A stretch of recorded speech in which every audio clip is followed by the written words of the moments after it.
Lesson 18, Diffraction and Interference. Part 1, the double slit experiment. What is light? Some scientists thought that light was a particle. Newton, for example, believed that light came in packets and traveled through space in these particles. Other scientists believed that light was a wave and traveled through space like water waves travel through water. In 1801, Thomas Young performed the double slit experiment. This famous experiment confirmed the wave nature of light. In the double slit experiment, two narrow slits were cut into a screen. A light source was placed on one side of the screen, and light traveled through the slits. Light appeared on a screen placed behind the double slit. If light was a particle, the particles of light would be able to travel through one slit or the other and hit the screen behind. The image that appeared on the screen would be the two bands of light reflecting the image of the slits the light traveled through. The particles of light would only be able to go through one slit or the other, and so they would only hit the screen in one particular location. But this is what showed on the screen instead: bands of light. Scientists refer to this as a fringe pattern. As the light traveled through the two slits, instead of seeing two bands on the screen behind, we see a fringe pattern, symmetric around the central line. Why? Because of light's wave nature. There are two properties of waves that can cause this to happen. The first is diffraction. Diffraction is the bending of a wave after passing through a narrow gap or aperture. Water waves will do this, for example. In this diagram, the wave fronts approach the boundary parallel to the aperture, but as they leave, they form curved wave fronts. The narrower the aperture, the more curve the wavefront will have as it leaves. Another property of waves that can cause this fringe pattern to happen is interference. When two waves meet, they temporarily combine into a new single wave. If they both point the same way, they will add on to each other and produce a larger wave. We call this constructive interference. If they point in opposite directions, they will subtract and produce a smaller wave. We call this destructive interference. This animation shows constructive interference and destructive interference. The blue wave is a moving wave, and it's combining with the stationary green to form the black. The black wave seen is the combination of the green and the blue as they interfere with each other. When both waves point the same way, we have constructive interference. When they're pointing opposite ways, we have destructive interference. When there's constructive interference, the black wave is larger. When there's destructive interference, the black wave is diminished.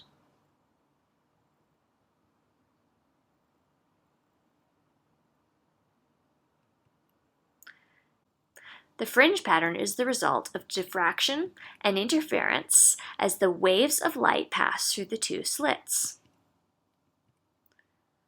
The wave fronts hit the two slits, but after they leave the two slits, they form two separate curved waves. These waves meet and interfere. In the places where the wave fronts meet, we have constructive interference. There are also places where the wavefronts cancel each other out in destructive interference. The pattern seen on the screen is what we call a standing wave of light. Standing wave is a special kind of wave produced by constructive and destructive interference. A standing wave is produced when two identical waves meet and interfere with each other. This results in peaks where the waves reinforce each other and areas with no wave at all where they cancel each other out. This animation shows the formation of a standing wave. There are two waves traveling. One, the red one, is traveling to the right. The other, the green one, is traveling to the left. When the two waves meet, they combine to produce a larger wave. This is the blue wave. When the two waves are pointing the opposite way, they cancel each other out, and the blue wave briefly disappears. You can see there are spots in the blue wave, the combination wave, this is our standing wave, that don't move at all. These areas that don't move at all are called the nodes. They're always areas where there's either no wave or there's destructive interference. And as a result, there will never be a wave there. There are also parts of this wave that are always at the highest or lowest amplitude. These points are called antinodes. They're the places where the two waves that create the standing wave are always constructively interfering with each other, creating a larger wave. Here are several images of standing waves with different number of nodes and antinodes.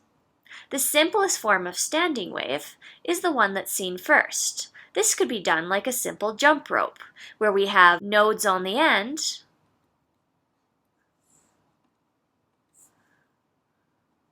and one large antinode in the middle.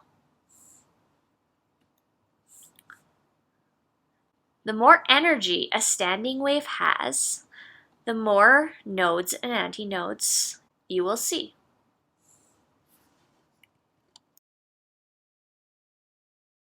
So here's our standing wave still, so we can make some notes on it. The areas that are always at the equilibrium position, not moving and never forming a peak or a trough, are called our nodes. The areas that are always at the highest amplitude, traveling up and down, are called the antinodes.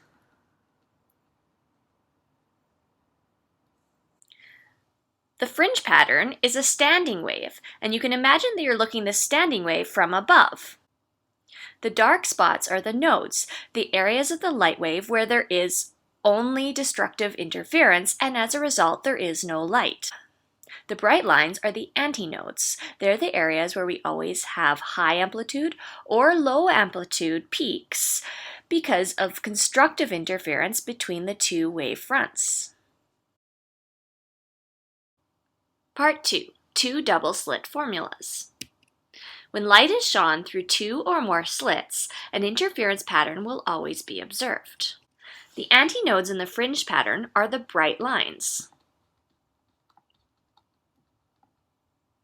They're always symmetric around the central line. We call this the n equals 0 line. All other antinodes are numbered in values increasing from 0. We have n equals 1, n equals 2, n equals 3, n equals 4, and n equals 5, and so on. We use the letter n to indicate the antinode line, and n is increasing whole numbers starting from 0, where 0 is at the center line. The nodes of the standing wave that form this interference pattern are the dark lines in between the bright colored light. They are symmetric around the central line.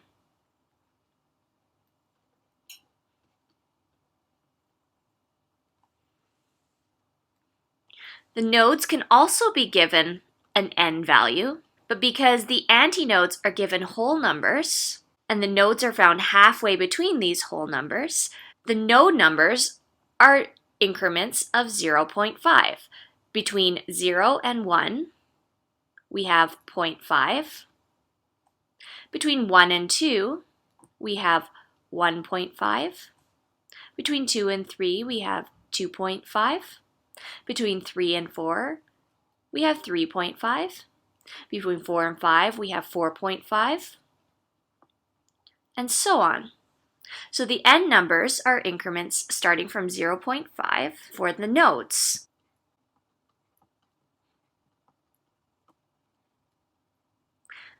We can write this as n, or the number for the closest antinode, minus 0.5. And this will give us our node number. These n values will be useful to us in the formula that we use for diffraction and interference. The formula is lambda equals xd over nl, where n is already the numbers you're familiar with. N is the antinode or node number starting from n equals 0 at the central line. And the antinode numbers are whole numbers increasing from 0. and the node numbers are increments of 0.5, increasing from the first node. D is the distance between the two slits. L is the distance from the double slit apparatus to the screen. And X is the distance from the central antinode to the nth node that we're looking for. Example: a student doing Young's experiment finds that the distance between the central fringes and the 7th nodal line is 6 centimeters. If the screen is 3 meters from the slit, whose separation distance is 220 micrometers, what is the wavelength used? This question is looking for the wavelength lambda. It gives us the value of x to be 6 centimeters. Centi is 10 to the minus 2, so this is 6 times 10 to the minus 2 meters. The distance between the screen and the slits is L, and this is 3 meters. The slit separation distance is D. This is 220 micrometers. Micro is 10 to the minus 6, so this is 220 times 10 to the minus 6 meters. The N value comes from the fact that we're looking at a nodal line. Nodal lines increase in 0.5s. So this is 7 minus 0.5 equals 6.5. Our formula is lambda equals xd over nl.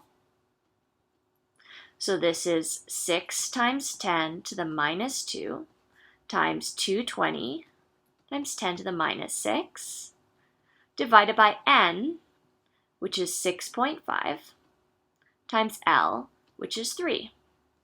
This gives us a lambda value equal to 6.76 times 10 to the negative 7 meters. Since we're working with light, it's often useful to write this in nanometers, which means dividing by 10 to the minus 9. This gives us 676 nanometers, which is a wavelength for red light.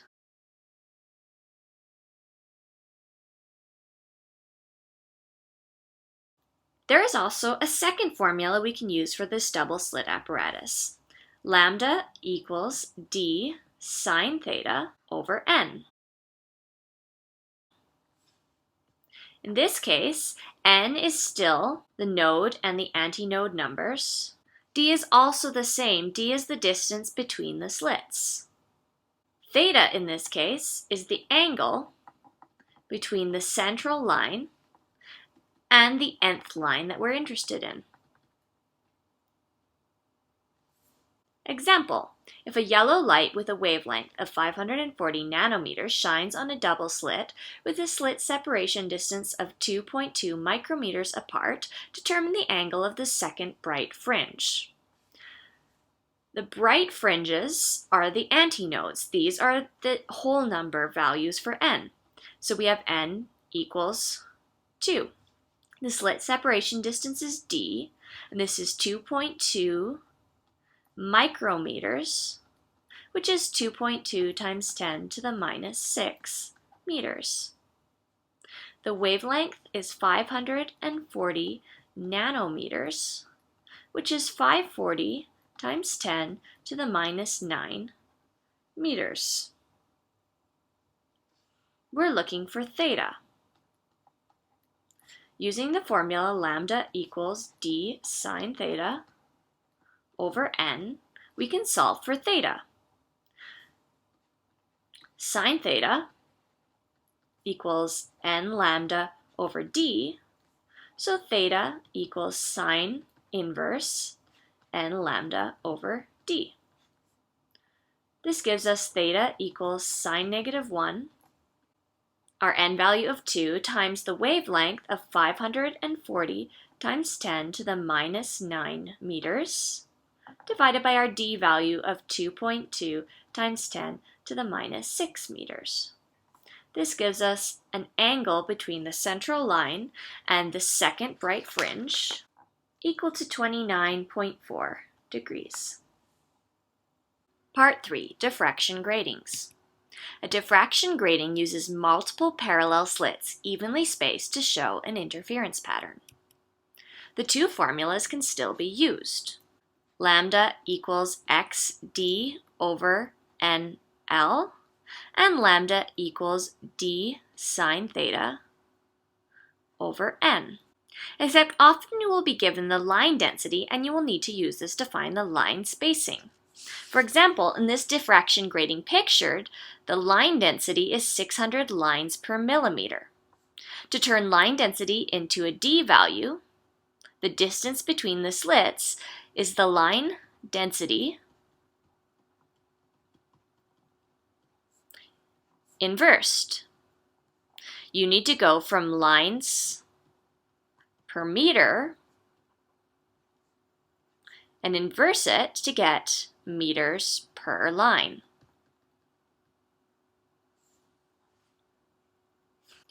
For example, a monochromatic light source shines on a diffraction grating of 10,000 lines per centimeter and produces a first-order antinode 65 centimeters off the central line on a screen 100 centimeters away.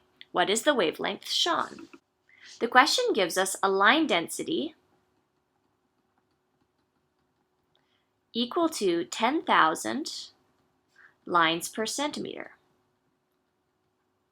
We need to convert this into a d value, or the distance between the lines. The d value is the line density to the power of -1. So d is 10,000 lines per centimeter to the power of -1, giving us 0.0001 centimeter per line. D needs to be in meters, so we can quickly convert these centimeters into meters.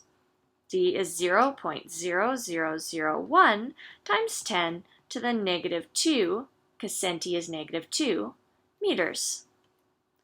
The question also gives us that there is a first-order antinode. Antinodes are whole number n values, so n equals 1. A distance of 65 centimeters. This is our x value, 65 centimeters, off the center line on a screen 100 centimeters away, so L is 100 centimeters. These both also need to be converted to meters, so we have x equals 65 times 10 to the -2 meters, and L is 100 times 10 to the -2 meters, or just 1 meter.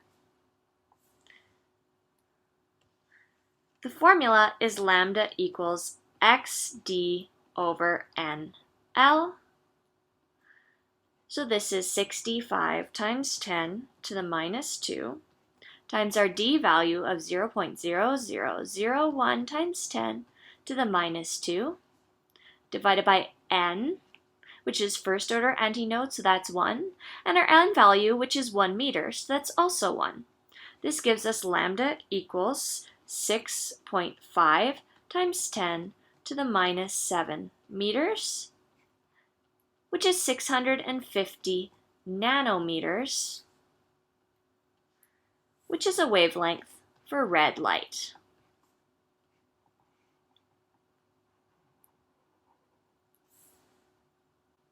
All of the examples so far have used monochromatic light. Monochromatic light is light of a single wavelength.